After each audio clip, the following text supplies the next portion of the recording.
வைத்த கூட்டுறவு அதிகாரி அவர்களுக்கு நன்றி.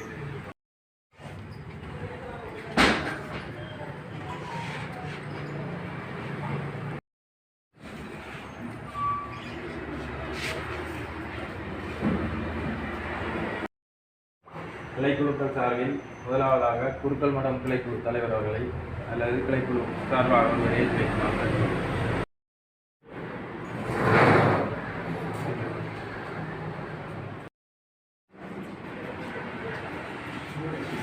சுடரினை ஏற்றி வைக்க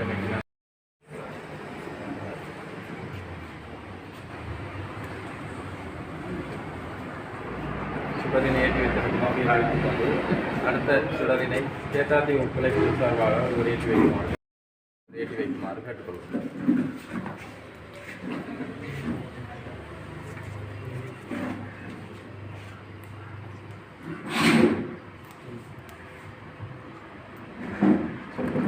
சுடரினை ஏற்றி வைத்ததற்கு நன்றியை தெரிவித்துக் கொண்டு அடுத்த சுடரினை கழுதாவல்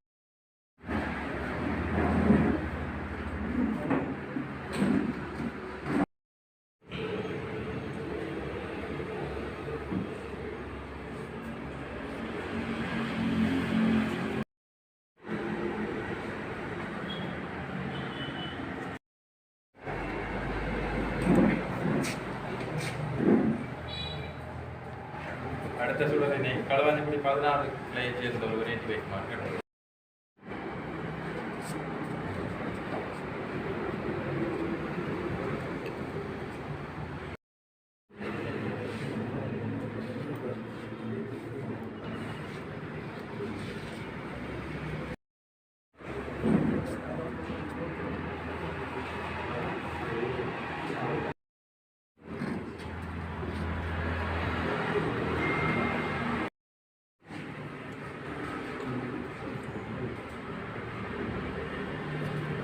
அடுத்த சுடரினை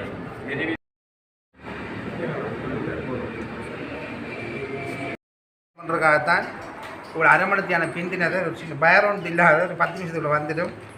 தலைமை உரை உண்மையில் இதில் இருக்கிறத வயது குறைஞ்சால் நான் என்ன இந்த இடத்துக்கு தெரிவு செஞ்ச எங்களுடைய களுவாஞ்சுடி கிளைக்குழு மண்மித நெறி பெற்றுள்ள அனைத்து கிளைக்குழு உறுப்பினர்கள், கிளைக்குழு தலைவர்கள் அனைவருக்கும் என்னுடைய மனமார்ந்த நன்றிகள். நான் இந்த மன்மத நெறியை பற்றி கூட்டுறவு தலைவராகி வந்து 6 மாதம் முடிகிறதுக்கு இடையில் சில வேலைகளை முன்னெடுத்திருந்தேன். அதுவும் முதலாவது கட்டமாக எடுத்த வேலை இலங்கையிலேயே எவருக்கும் கொடுக்காத பணம் 1 கோடி ரூபாய் பணம் எங்களுக்கு கௌரவ பாராளுமன்ற உறுப்பினர் சாணக்கியன் அவர்களால் தரப்பட்டிருந்தது. அது நான் போய் உங்களுக்கு தெரியும், 1 லட்சம் ரூபா காசு ஒரு எம்பிட்டு வாங்கினாலே எவ்வளோ பிரச்சனை. இது 10 மில்லியன் பணத்தை எனக்கு மண்மனித நெறியை பற்ற நான் அந்த கட்சியில் இருக்கிற ஒரு உறுப்பினர் வகையில் என்னை நம்பி அதை 10 மில்லியனை தந்தவர். அந்த 10 மில்லியனை குறுக்கம்படத்தில் உள்ள கட்டிடம் ஒன்று பெரிய பாலடைஞ்ச எதுக்குமே பயன்படுத்த முடியாத ஒரு கட்டிடமாக இருந்தது. அதை 5 மில்லியன் அதுக்கு ஒதுக்கிட்டு 2வது கட்டமாக கோட்டக்கல்லாத்தில் இருக்கிற அதுக்கும் ஒரு பாலடைந்த பில்டிங், அதையும் 5 மில்லியன் தந்தவங்க. அந்த 5 மில்லியனை வச்சு குறுக்கமடத்து பில்டிங்கை பூரணமாக திறக்கக்கூடிய மாதிரி கொண்டு வந்து வச்சிருக்கேன். அதை இப்போ நான் உண்மையில் ஒரு 5 நிமிஷம் நீங்கள் வெயிட் பண்ணணும். அது சரியான முறையில் இதை காட்சிப்படுத்துவோம் என்ன நடந்ததுண்டு. இருந்தும் நான் தலைவராகி இப்போ பெரும்பாலும் எப்படியும் இன்னொரு 2 மாதத்துக்குள்ளே இந்த பணிப்பாளர் சபையின் தலைவரை நான் ரிசைன் பண்ணணும். அதுக்கு நீங்கள் நல்ல ஒரு தலைவரையும் நீங்கள் வருங்காலத்தில் வழிநடத்தக்கூடிய சரியான ஊழல் இல்லாத நல்லொருவரையும் நீங்கள் தெரிவிச்சோம் பண்ணுற என்ற நோக்கம். நான் இந்த கூட்டுறவு சங்கத்தை கையில் எடுத்த போது முதலாவது முன்கடன் திட்டம் கொண்டிருந்தது. அதில் ஒவ்வொரு மாதமும் 14,000 ரூபா நட்டத்தில் தான் அதை வந்துருக்கு. சம்பளம் கொடுக்குற அந்த நுண்கடனுக்குரிய அந்த உத்தியோகத்திற்கு 14,000 ரூபா மாதம் நட்டத்தில் இருந்தது. இப்போ குறைஞ்சது 50,000 ரூபாய்க்கு மேலான வருமானம் வருகிறது. இருந்த பணங்கள் எல்லா பேருக்கும் கொடுத்துருக்கு. எல்லா பேருக்கும் இப்போ கொஞ்சம் கட்டுறதுல சின்ன சின்ன முரண்பாடுகள் இருக்குது லோன் எடுத்ததில். அடுத்ததாக எங்களோட லொரி கிட்டத்தட்ட 5 வருஷம் கூடி ஓடை இல்லாமல் இணக்க முடியாத ஒரு லொரியை ஒரு 3000 ரூபா காசு கூட அந்த லொரியை இன்ஸ்டால் பண்ணி வச்சிருக்கேன். அது பெட்டி வாங்குறதுக்கு அப்புறம் வந்தது. பெட்டியெல்லாம் வாங்கிட்டு இன்னொரு கிழமைக்குள்ள அது ஓடும். இருந்தும் நான் காட்சிப்படுத்துறதுக்கு பிறகு ஒரு கட்டில் கலக்கிட்டாங்க. என்ன வெளிப்படையாக இருக்கும் போடுறியா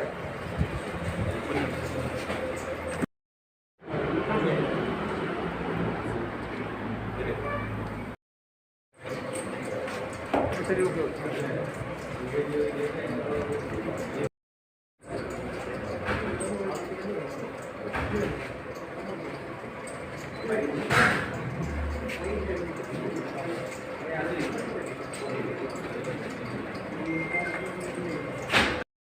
போது குருக்கள் மடத்திலும் ஒரு கட்டிடம் உள்ளது என்று கூறினார்கள். அதையும் பார்வையிட வந்திருந்தேன். அந்த கட்டிடமானது மிகவும் கவலைக்கிடமான நிலையிலும் பயன்பாட்டுக்கு உதவாத நிலையிலும் காணப்பட்டிருந்ததை கண்டேன். மேலும் இதை கோப் சிட்டி ஒன்று அமைப்பதற்காகவே இவ்விடம் உகந்தது என்று கூறினார்கள். ஆனால் எனது மனதிற்கு பட்ட விடயம், இந்த கிராமத்தில் ஒரு நிகழ்வுகளை நடத்துவதற்கான மண்டப வசதிகள் இல்லாத காரணத்தினால் இதை ஒரு நிகழ்வுகளை செய்யக்கூடிய மண்டபம் ஒன்று அமைப்பதற்காக நான் பரிந்துரை செய்தேன். அது எல்லோராலும் ஏற்றுக்கொள்ளப்பட்டது. மேலும் இதனை தொடர்ந்து காவுரவ பாராளுமன்ற உறுப்பினர் ராஜமாணிக்கம் சாணக்கியன் அவர்களிடம் சமர்ப்பித்த கோரிக்கைக்கு இணங்க அவர்களின் பன்முகப்படுத்தப்பட்ட நிதியினூடாக செய்து முடிக்கப்பட்டுள்ளது. மேலும் இந்த மண்டபமானது ஆரம்பத்திலேயே 50 அடி நீளம் இருந்தது. அதை தற்போது 65 அடி பெருப்பிக்கப்பட்டுள்ளது.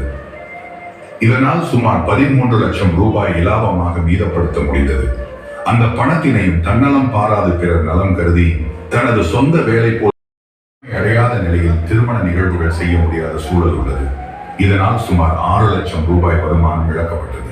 எங்களுக்கு சொந்தமான பணம் கூட்டுறவு சங்கத்திடம் இருந்த போதிலும் இதற்கான பணம் கிடைக்க பெறாமல் உள்ளதால் இன்று வரையிலும் இந்த மண்டபத்திற்கான திறப்பு விழா செய்ய முடியாத நிலையில் உள்ளது.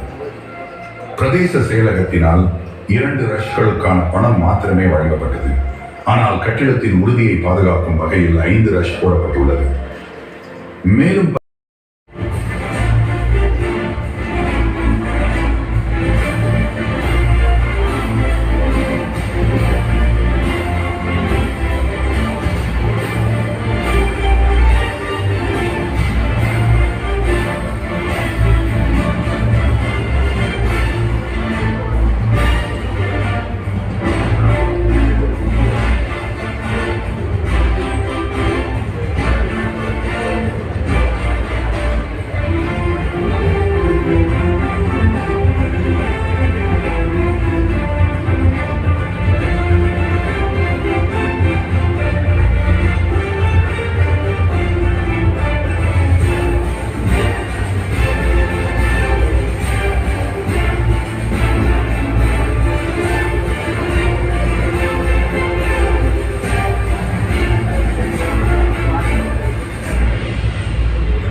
3000 ஒரு மேசனுக்கு 4000 ஒரு சாப்பாட்டு பாசல் 250 வாங்கி தான் இந்த பில்டிங்கை இந்த அளவு கொண்டு வந்து 15 அடி நீளம் மேடை பின்னால் அந்த ரஷ் இந்த அடிச்சுக்கிற ரஷ் ஒன்றுக்கும் வந்து பிரதேச செயலகத்தால் 2,20,000 போட்டு தந்தவங்க.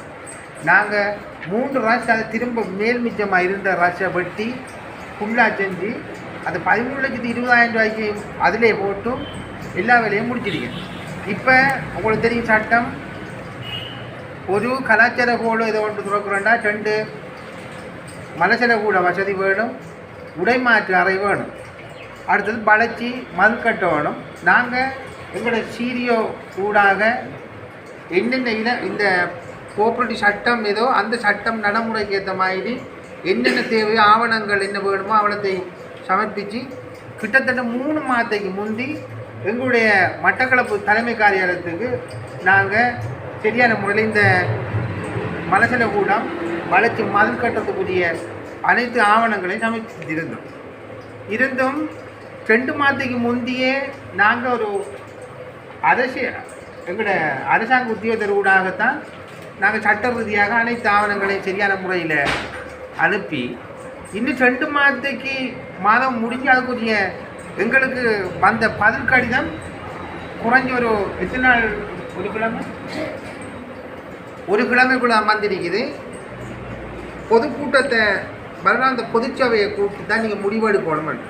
அப்போ என்ன காரணம், 15 லட்சம் தான் எங்களுக்கு தேவைப்பட்டது இந்த கல்யாண கூட திறக்கிறதுக்கு. அந்த 15 லட்சம் காசு இல்லாமல் கிட்டத்தட்ட 11 திருமணங்கள் இடைநிறுத்தப்பட்டிருக்குது. நாங்கள் 40,000 ரூபாய், என்னடா உங்களுக்கு மண்மேசன் நெறிப்பில் அது ஏசி 400 பேர் இருக்கக்கூடிய ஒரு ஹோல். அந்த ஹோலில் எல்லா இடத்துலையும் 1,80,000 ரூபா ஒரு ஹோலுக்கு வாங்குகிறாங்க. நான் பார்த்தா குறுக்கமடுத்த மக்கள் செட்டிவாளை நம்மளோட மண்மேசன் நெறியை பற்றி அனைவருக்கும் நாங்கள் எங்களோட குழு அனைவரும் சேர்ந்து எடுத்த முடிவு, நான் கொண்டு வந்த பிரேரணை என்ன 40,000 ரூபா தான் அதுக்கு வாங்குகிறோம். நம்ம இது மக்களோட வரிப்பணத்தில் வந்த இது, எங்களோட கோப்பரேட்டிலேருந்து ரூபா காசு கூட நம்ம எடுக்கல. 40,000 தான் ஒரு நிகழ்வுக்கு எடுக்கிறோன்ற முடிவு எடுத்துருக்கோம். 400 பேர் இருக்கலாம், ஏசியும் போட்டுறோம், பக்கத்து சமைக்கக்கூடிய வசதிகள் அவ்வளோ இருக்குது, உடைமாற்று அறை இருக்குது, சாப்பாடு அங்கே தங்குகிற வசதி கூட ஒரு ரூம் ஒன்று கட்டிருக்கோம். எல்லாமே உள்ள இந்த மக்களோட நலன் சார்ந்த 40,000 ரூபா அதுக்கு எடுத்திருக்கோம். ஒரு திருமண நிகழ்வு கொண்டுக்கும் பொது நிகழ்வுகள் குறிப்பாக இந்த அங்கத்தவர்களுக்கு அதை விட குறைய எடுக்கிறேன்ட்டு தீர்மானிச்சிருக்கோம். எங்களோட கோஆப்ரேட்டிவில் இருக்கிற அங்கத்தவர்களோட செத்த உறவு குடும்ப மகள் செத்த உறவுகளுக்கு மட்டும் நாங்கள் அதையும் கொஞ்சம் குறைப்பதற்காக முடிவெடுத்திருக்கோம். என்ன நடந்தாலும் நாங்கள் உங்களுக்கும் இந்த கோடை திறக்கிறதுக்கு வார ஞாயிற்றுக்கிழமை நாங்கள் 10 மணிக்கு திறக்கிற முடிவெடுத்திருக்கோம். அதுக்கு நாங்கள் உங்களுக்கும் யாருக்கும் அழைப்புதல் தர பிந்தினாலோ நீங்கள் அனைவரும் அங்கே வரணும்.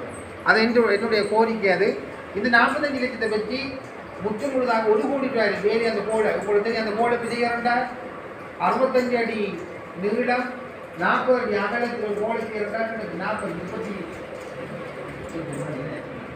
அந்த கோடைக்கு 1 கோடி ரூபாய் சும்மா வேணும், உச்சாக்கட்டினாலும் 1 கோடி வேணும். கற்பழிப்பெண்களுக்கு கொடுக்குற எங்களோட முயற்சியில் வந்து லாபத்தில் அந்த காற்றை செய்கிறது நாங்கள் பரிந்துரை பண்ணியிருந்தோம்.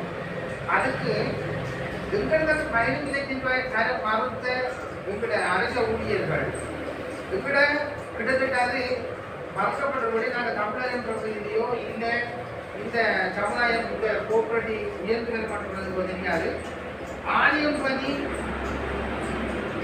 கூட்டுறவு சங்கத்தில் 15 லட்சம் எந்தவித வீச்சுக்கு தெரியாமல் கையாளப்பட்டு அவங்களோட வேலைகளும் உடனே பிடிக்கப்பட்டது. 7ஆம் 56 லட்சம் ரூபாய் காசு எடுத்து எந்தவித பொதுச்சாலைகளை ஒன்றுமே கூப்பிடாம கூட்டத்தோட ஒன்றில் நான் பார்த்தேன். இப்படாக கற்றுப்பட்களுக்கு கொடுக்குற லாபத்தை எடுத்து அந்த கோடை திறக்கிறதுக்கு உங்களுக்கு இங்கிருந்து அண்மையில் குட்டிசம் கொண்டு போகிறதான் வேலைகள் எல்லாம் குட்டிசமாக நடக்குது. வேலை நினைச்சமாக வேலை நடக்கிறது குட்டிசம் பண்ணுறாங்க. குட்டிசமாக இன்னும் போனால் நாங்கள் அவங்கள்ட்ட சட்ட ரீதியாக எங்களுக்கு வழங்கப்பட்ட ஒரு அரசு ஊழியர்களாக நாங்கள் சரியான முறையில் அன்றைக்கி அந்த 15 காசு இருந்திருந்தா நீங்கள் 6 லட்சம் ரூபாய் வந்துருக்கு. ஒவ்வொரு திருமண வைபவங்களும் அங்கே நடந்திருக்குது. இதுக்கு உண்மையாக எங்கள் பொறுப்பு கூற வேண்டியது வந்து எங்களோட மட்டக்களப்பு பொறுப்பான ஏசி அவர்களுடைய அரசாங்க உத்தியோகர் இவருடைய கிழக்கு மாகாணத்தை உத்தியோகர்கள் தான் எங்களுக்கு இதில் பதில் தரணும். சரியா? இவ்வளவு வேலை நடந்துச்சு. நான் ஏற்கனவே எடுத்த 40,000 சொல்லுங்க. அதை இதுக்குள்ள கூட்டுறது அது முடியாது. 40,000 தலைமைப்பிடம் ஒரு கடுதாவளைக்கான பெட்ரோல் செட் எரிபொருள் நிரப்பு நிலையம் கொண்டு கொண்டு வரதுக்காக அண்ணா நான் தலைநூரில் நடத்துறேன். நீங்க நடத்த போறீங்களா? தலைநூரில் நடத்துறேன். விளங்கல்ல இந்த என்ன தலைமுறைக்கு ஐயா கதைக்கணும். அண்ணா குணமண்ண நீங்க நடத்த போறீங்களா?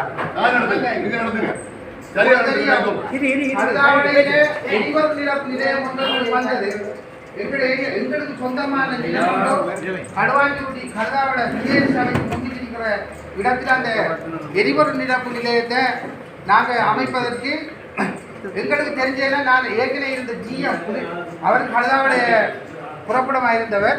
அவர்கிட்ட நாங்கள் எங்களுடைய சபையில் தீர்மானம் எடுத்து குணமண்ணன் ஒரு அங்கத்தவர் தீர்மானம் எடுத்து நான் மாங்காட்டுக்கு செட்டிவாளையத்தில் இருக்கிற எங்களோட காணிகள் இடப்பரப்பு காணாத பிரச்சனையில் கழுதாவளில் அந்த பெட்ரோல் செட் எரிபொருள் நிலையத்தை கொண்டு அமைப்பதற்கு எல்லா பூரணமான வேலைகளும் முடிஞ்சது. நாங்கள் அதை கழுதாவளைக்கு கழுதாவளை பிள்ளையார் கோயில் நிர்வாகம் கொண்டு இருக்குது, அதை மீறி ஒன்றுமே செய்யக்கூடாதுன்றதுக்காக எழுத்து மூலமாக நாங்கள் ஆவணத்தை சமர்ப்பித்திருந்தோம். எங்கட வளவுக்குள்ள அதை கட்டப்போகிறோம். அப்போ எங்களுக்கு வந்த பதில் நான் என்னென்னு சொன்னால், நான் கழுதாவளையோ கழுவாஞ்சியோ ஊர் பிரச்சனையை உருவாக்க வரல. நான் வந்தது மண்மீத நெறியில் பற்றி கோபுரத்தில ஒரு தலைவர் எந்த காலத்துக்குள்ள ஒரு எரிபொருள் நிரப்பு நிலையம் எப்படி இந்த கல்யாண கோலை கொண்டு வந்தோம் அதே மாதிரி கழுதாவளியில் ஒரு எரிபொருள் நிரப்பு நிலையம் எல்லாம் பூரணமாக இடமெல்லாம் பார்த்து அப்புறம் வந்துட்டு நான் எழுத்து மூலமாக 12ஆம் மாதம் 7ஆம் தேதி முதலாவது கடிதத்தான் இருந்தது. குணமண்ண மீட்டிங்கில் இருக்க அது அங்கே சரிவராங்க எல்லாம் எழுத்து மூலம் இருக்கேன்டா நிர்வாகம் தேவையில்லைன்னு தான். ஒரு ஊருக்குமாக ஒரு எரிபொருள் நிலையத்தை கழுதாவளை பிள்ளையார் கோயில் நிர்வாகம் கழுதாவளை மக்கள் கிட்டத்தட்ட 15,000க்கு மேற்பட்ட மக்கள் வாழ்கிற இடம் அது. நாங்கள் அந்த எரிபொருள் நிலையத்தை எவர்கிட்ட காசு இருக்குது எங்கிட்ட காசு இருக்குது. ஏற்கனவே இருந்த தலைவர் டாக்டர் சூழனையா அவர்கள் அதுக்குரிய முன்னெடுப்புகள் எடுத்திருந்த நான் என்ன செஞ்சினாத எந்தவித பிரச்சனைனா கழுதாவளைக்குள்ளே நாங்கள் அதை அந்த எரிபொருள் நிலையத்தை கொண்டு வரணும் மட்டும் பூரணமாக எல்லா வேலைகளையும் முடித்தது பிறகு எங்களுக்கு அங்கிருந்து வந்த பதில் எங்களுக்கு தேவையில்லை.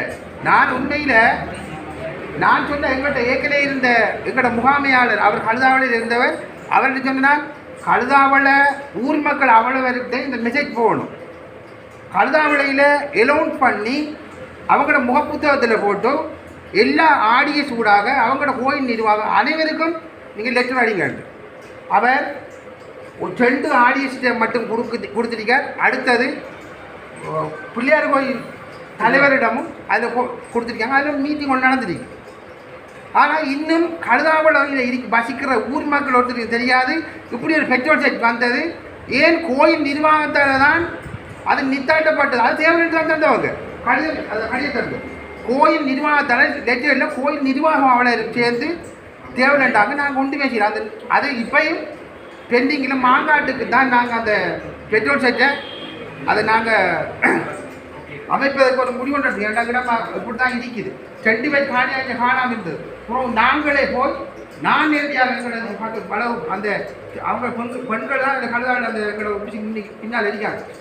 அந்த கேட்டால் நான் உங்களோட பொறுப்பெல்லாம் விட்டேன். ஒரு பெட்ரோல் சேர்த்து நான் நினைச்சிருந்தா வேறு இடத்துக்குமே மாற்றிருக்கலாம். எங்களுக்கு தேவைன்னா கழுதாவளையில் 10,000 பேர் இருக்காங்க. 10,000 மக்கள் வாழ்கிற இடத்துல ஒரு பெட்ரோல் செட்டை போட்டால் அந்த ஊரில் அபிவிருத்தியும் கொஞ்சம் நீளமாகி ஒரு 5 பேருக்கு வேலையை கொடுத்துருப்போம். ஊர் அந்த ஒரு தூர நோக்கோடு தான் ஒரு ஊர் கழுதாவளை மக்களால் எனக்கு வரல. கழுதாவளை மக்களால் இருந்து எந்த வித சைன் பண்ணல. கழுதாவளை பிள்ளையார் கோயில் நிர்வாகத்தால் தான் எங்களுக்கு ஒரு லெட்டர் வந்து அதில் குணமண்ணன் மிதிக்க அங்கே தவிர குணமண்ண கையிலையும் எங்களோட மீட்டிங்கிலையும் வேடுகளையும் பற்றி தான் செஞ்சினாங்க. இந்த பெட்ரோல் செட் போனதால் எங்களோட கோபுரட்டிக்கும் கிட்டத்தட்ட ஒவ்வொரு மாதம் 4-5 லட்சம் ரூபாய் வருமானம் இழக்கப்பட்டிருக்கு. கழுதாவளைன்ற ஊருக்கு ஒரு பேர் கொடுக்கக்கூடிய ஒரு பெட்ரோல் சிட்டி இல்லாமல் போயிருக்குது. அது எப்படி போய் நிர்வாகத்தில் எங்களுக்கு அனுப்பப்பட்ட கடிதம் தான் இது. என்னன்னு சொன்னால் எங்களுக்கு தேவையில்லை. எங்களோட ஊர்லேயோ எங்களுக்கும் ஊர் இருக்கு, ஒவ்வொரு ஊர் மக்களும் இருக்காங்க. ஒவ்வொரு ஊர் மக்கள்லேயும் ஒவ்வொரு ஊரில் அந்தந்த பிரச்சனைகள் இருந்தாலும் ஊருக்கு வர அபிவிருத்தி எவராலையும் நடக்கக்கூடாது. அது உண்மையான விஷயம். ஊரில் நான் பெரிய நீ பெரிய இல்லாமல் எல்லா பெரிய ஒற்றுமையாக கூப்பிட்டு எங்களோட ஊர்லேயே 1000 பிரச்சனை வருது. நாங்கள் நேரம் பிரச்சனை எல்லா பெரிய ஒன்று திரட்டி கூப்பிட்டு வேணுமா தேவையா அது நல்லதை பட்டு அந்த இடத்தை வேறு இடத்துக்கு போகாமல் இழுத்து பிடிக்கிறது தான் எங்களோட ஒரு தலைமை கூடத்தில் பொறுப்பு. எங்களுக்கு பக்கத்து வளவில் போய் அந்த வீட்டுக்காரர்கிட்ட கேட்டேன்னு சொன்னாங்க. ஆனால் கேட்கல. அங்கே நான் நேரடி நாங்கள் போனேன் ஜிஎம் போனேன் 2 பேர் போனேன். அங்கே இந்த பெட்ரோல் போனதுக்கு காரணம் கடுதாவளிக்கு வந்த பெட்ரோல் செல் அதுவும் எங்கள் நமக்கு சொந்தமான இடம். நான் வேறு இடத்தை எடுக்கலை. செண்டி வச்சுடன் தான் காணாமல் அதுக்கு வாங்குவோம். நாங்கள் போய் அதுக்கு சுலபப்பட்டவர் ஒரு தெரிஞ்ச முன்னெடுப்பு நடக்கல. அந்த பெட்ரோல் செட் இல்லாமல் போய் இப்போ மாங்காட்டுக்கு தான் அந்த பெட்ரோல் செட்டை கொண்டு வரதுக்கு முடிவு எடுத்துருக்கோம். அடுத்ததாக எல்லா வேலைகளும் என்னோட 10 நிமிஷத்துக்குள்ளே கூட நான் செஞ்ச வேலைகள் நமக்கு நடந்த அபிவிருத்திகள் என்ன பிழையான வேலை நடந்ததுன்னா இதில் இருக்குது. இதுக்கு பிறகு அஜெண்டா மூலம் எல்லாம் போகல.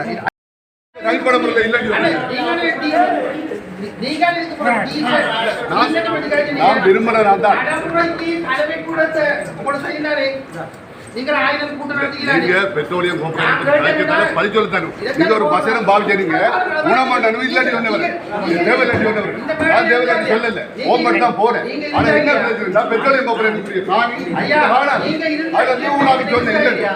இதே மாதிரி இருந்தா நீங்க இல்லையா? இதே மீட்டிங்ல நான் நீங்க இருந்தா இல்லையா? நீங்க மீட்டிங்ல இருந்தா இல்லையா? அப்ப எடுத்து அப்படி இருந்த